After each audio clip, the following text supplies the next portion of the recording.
Hello guys, how are you? Welcome to Justme Norsky channel. This time we will going to make mango ice cream. So here are our ingredients. We need mangoes, we need vanilla extract and condensed milk, and we need Nestle heavy cream. So these are all our ingredients. Let's start. We need blender, and of course our hand must be covered with gloves. Yung ating mangoes already filled up. Ayan. Cut into cubes or pieces.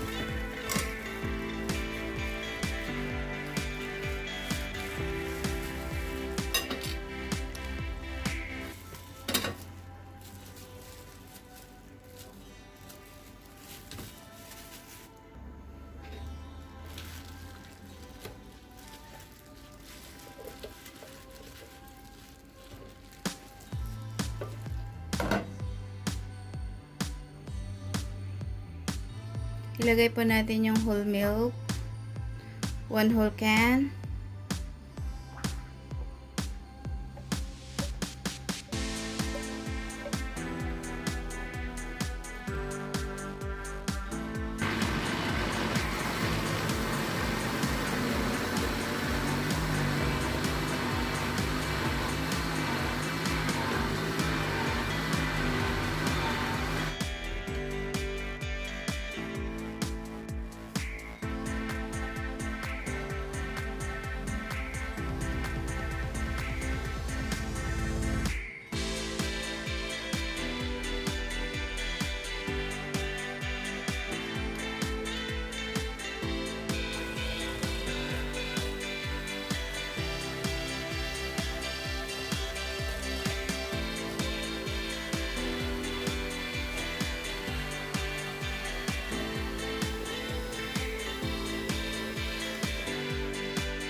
Ito na po guys yung ginawa nating mango ice cream.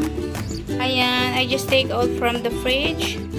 So, let's wait for a while so that we can scoop it easily. Okay? Stay put!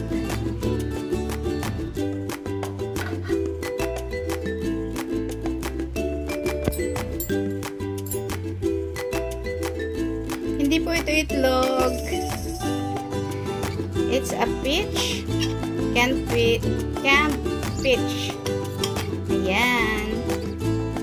For our garnish. It's up to you guys. If you like mango. Since I don't have the fresh mango right now, so I'm going to use this peach for my garnish in my mango ice cream. Ayan guys. Cut it into small pieces.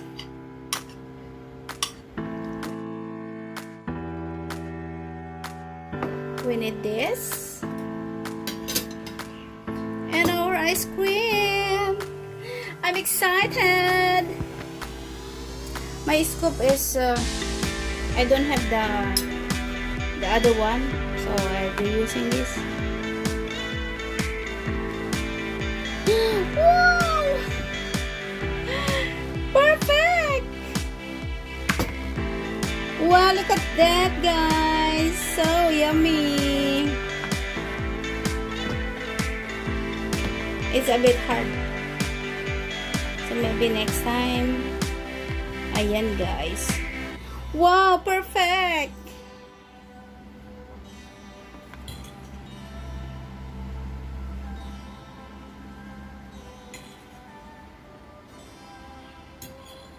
So, ayan guys, ito na yung ating mango ice cream with peach on top. Wow, it's yummy. So, thank you for watching. If you like my content, please comment below. And if you are new in my channel, please don't forget to subscribe. Justme Norsky. Bye guys. Thank you.